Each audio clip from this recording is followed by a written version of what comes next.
Well, how about that apple? It's a Trailblazer.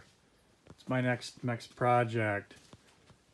Oh, buddy, shoe buddy. So, bought this originally, and it's gonna be my storm chasing vehicle. That's right. Biggest thing I enjoy about it is it's got dents on it already. Big old dent in the fender over here. No idea what happened there, but that's okay. Has no sunroof, which is good. And it's all in all kind of just an SUV, smaller one. It's a Chevy. It's got rust on it. But it has space that I can throw stuff in, haul a couple people with me, throw antennas, radios, take hail damage, do whatever. So this is the storm chasing vehicle. 4-wheel drive, works. Tried it this morning. It's got the 4L60E transmission in it. Little bit different than that one sitting right there. That's a 2-wheel drive one. That's for an LS. I guess the bell housing's a little bit different from Trailblazers, Envoys, Bravadas than they are on the LS motors. So gonna dive into this and then send it to a transmission place to get rebuilt. So I got some time.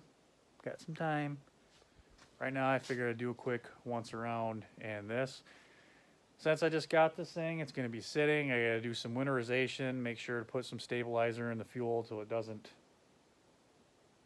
gel up.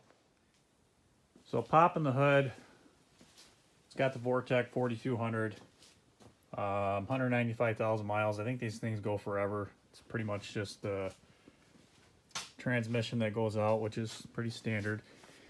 Kind of looking over, it's got a fogged up headlight on this side. This side looks new. Under the hood, though, looks pretty decent. There's no major leaks. It doesn't appear to be dripping any fluid. Checking out the crank case on these.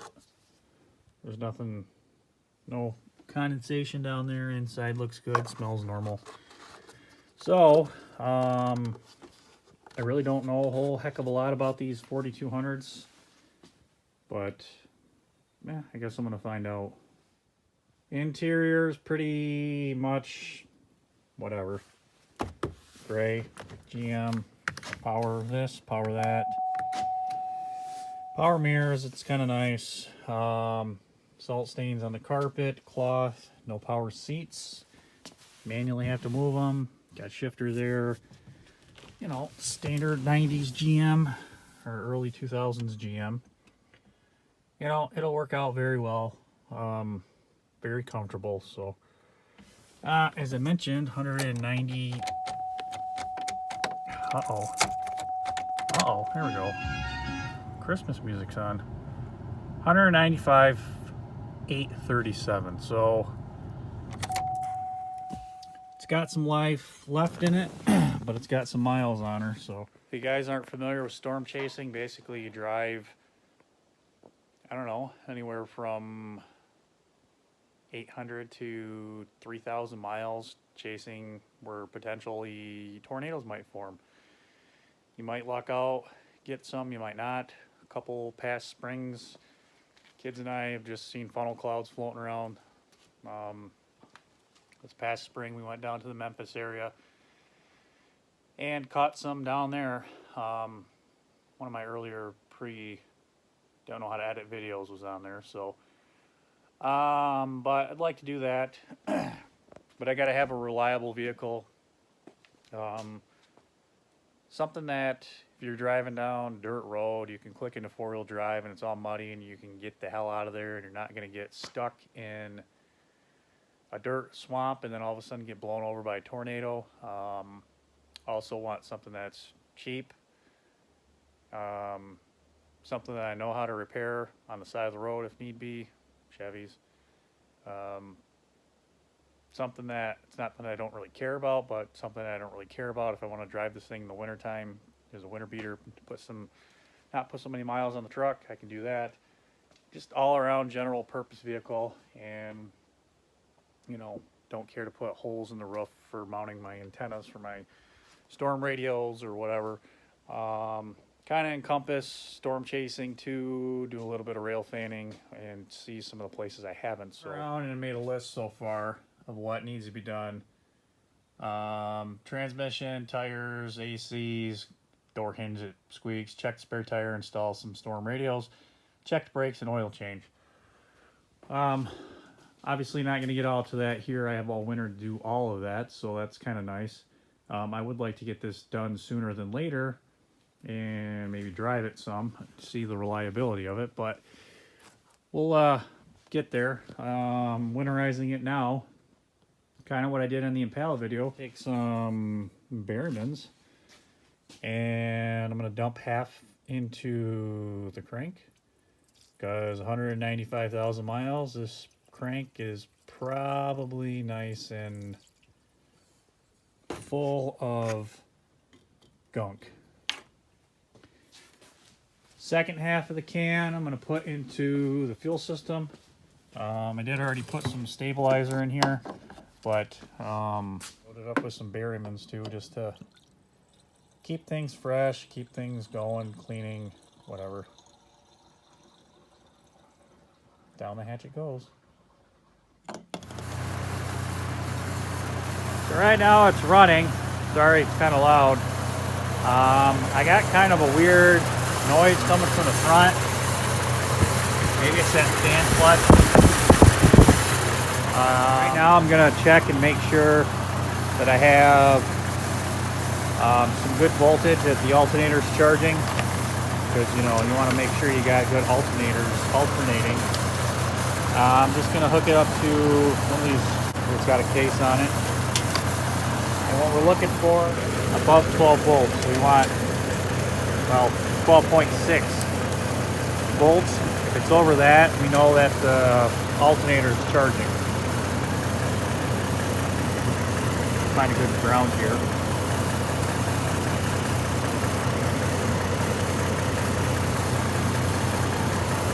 Now, obviously the battery will work. So we got CAD. All right. We got 14.6 volts, 14.7. So the alternator is charging up the system. It's also good because we got a load on it with the headlights running too. So we don't have to deal with the alternator. The starter, I noticed when I fired it up, was a little weak. Might look into that because of where it's located with the transmission. It might be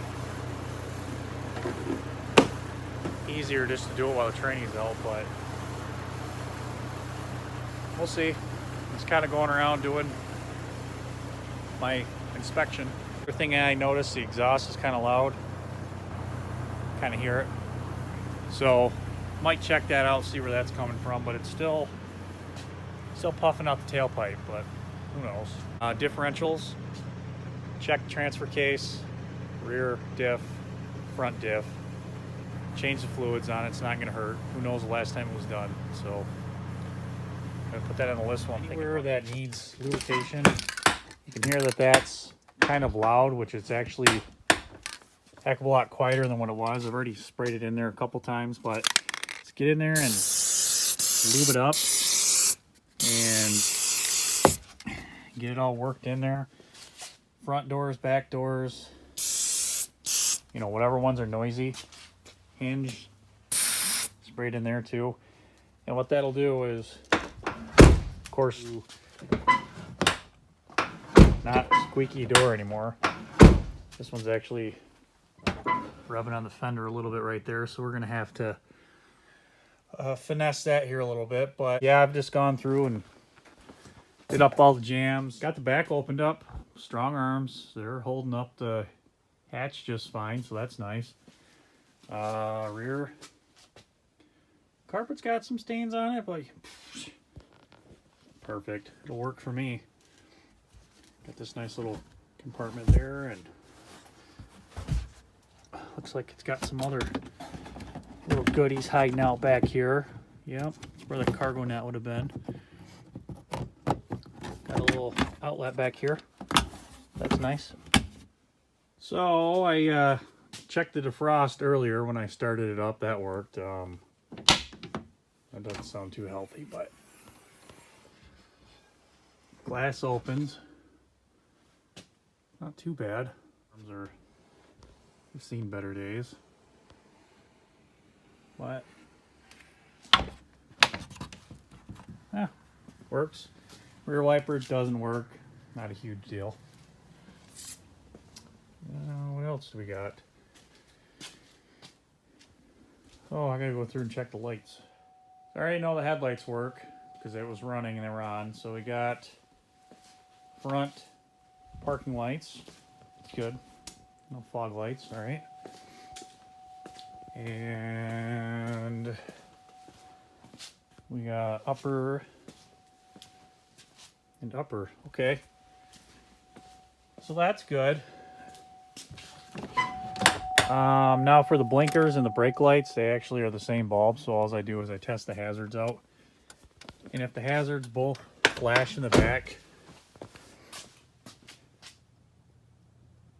I know I got blinkers and brake lights.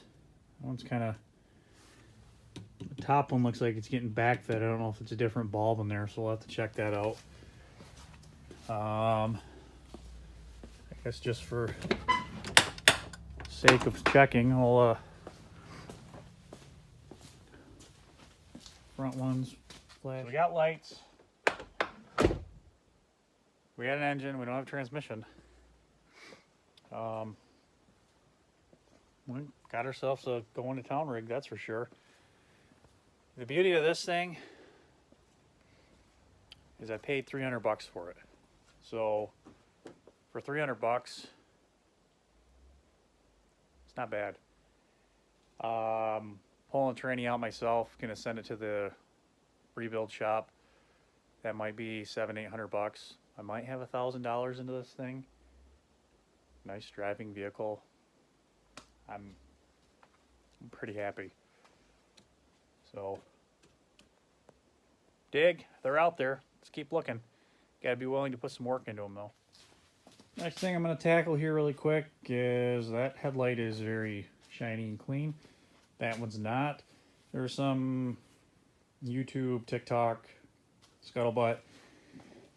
You take a lemon and some salt or sugar or something and just put it on there, it'll bring it right back. I actually have Headlight Renew, so I'm going to try this stuff. Seems to be hit or miss on some of them. This one might work, but take an old rag, put some on there, scrub it on. I could get the buffer out and try to polish it up too, but we'll see what this does first. That actually came out pretty good for quick. There's what it was before, and I didn't really work it that hard, so put some on there and kind of just work it in, and what you're doing is buffing it out. So maybe taking the film and everything off, but I didn't really work at it that hard, and it shined up pretty well. I was impressed. You mean I actually bought a product that actually does what it's supposed to do? Oh my gosh. I don't know what I'm going to do with myself. Yeah, came out all right, I'd say. Today is the day that starting to work on getting the transmission pulled out. So I've never pulled the transmission out of a Trailblazer before, or L60E. So I'll go through it and show you where I'm at. So I got the Trailblazer up on jack stands and my ramps there. Battery's disconnected. We'll go ahead and get underneath there and show you where I'm at. Of course, doing this, I have air ratchets. I got my impact and hand tools. Floor jack, it is going to be done, of course, as you can see in the garage. I started with transmission mount. There was two 15 or 16 millimeters for the support right up there. I got the crossmember bolts pulled off, and then I got the bottom crossmember bolts. There we go. Sorry for the zoom. Pulled off there, and on this side and up here, as you can see, maybe not, I have one that's stuck because apparently 2003 has this nice canister right there. So where I'm at is pulling that canister off so I can get the other bolt off of this cross member. It's above my head. Once I do that, then I can drop cross member down. I do have a jack right there supporting up the transfer case. Transfer case is holding up the transmission so I can drop this down. I do have to remove a exhaust hanger on the other side, right there. And that is connected to that transmission mount up there. As you can see, it's a little rusty underneath here. Typical Michigan. So I'm gonna get to work. All right, get you in where I'm at. So cross member's down. That thing is rotted to all can be. Gonna have to order up another one. Not really structurally sound no more, but it's down. I just gotta pop off that other side. I got a clip I gotta take out before that gets snagged. But yeah, it's something you'll run into. And I'm guessing that that mount is probably shot, so I'll order up a new mount while I'm at it. Pretty cheap, but that's where I'm at. Gonna keep plugging away. Okay, so here I am. Cross member is off. You can see I mangled it. Gonna have to replace that anyway. Took the front drive shaft out for four-wheel drive, and I have the exhaust mount right there off. Next, I'm going to undo. I can't really see it. Got some shifter linkage right here. I'm gonna undo, and then I'm gonna drop the pan and get all the oil drained out of it. So I got the oil pan off. Get this in some light. It's kind of yeah, glitter party, chunks of metal. Smells like some bad barbecue that have been falling out there from probably reverse that blew apart. And underneath, I got the pan off, like I mentioned, as you saw. It's dripping. Trying to keep it clean, not get everywhere, but kitty litter, oil absorbent, throw it down if you got it. It works well. Got all the lines disconnected. I got the transfer case out. The axles are out. Now I'm on to removing the transmission lines. Looks like it's going to be more of a problematic spot than I can get to. You can see up over there. Where are they at? Ugh. Where did they go? Oh, right there. They're kind of a pain in the butter to get to, and that clip is kind of funny to get after. So gotta do that, remove the bell housing bolts, and then this transmission is out. Yay. So there it is. It's out. It was a pain. Still on my knee. It's hurting.